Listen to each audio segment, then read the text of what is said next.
Okay, this is Zen Windows, and we're making a video here, kind of a reminder that we want to have available for folks because you only do this once or twice a year and it's easy to forget.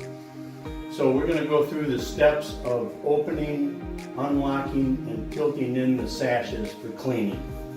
First thing you want to do is unlock the window.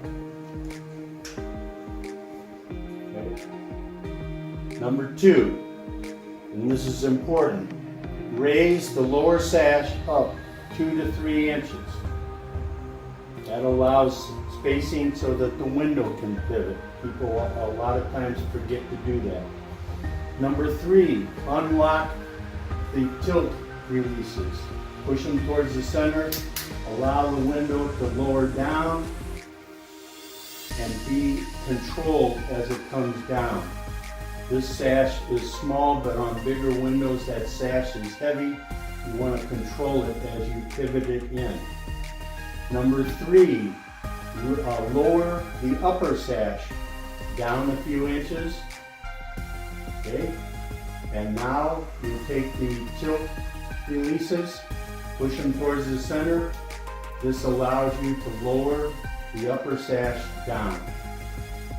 Now you have access to the outside of each of the sashes. Clean the upper sash.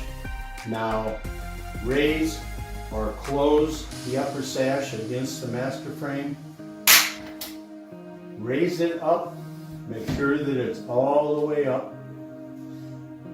Now you can raise the lower sash up. Close it in. Lower it down. Being sure that as you close it, that the upper sash is all the way up and the lower sash is all the way down. This will allow the locks to align and come into position. And that should do it. Thank you very much for your business.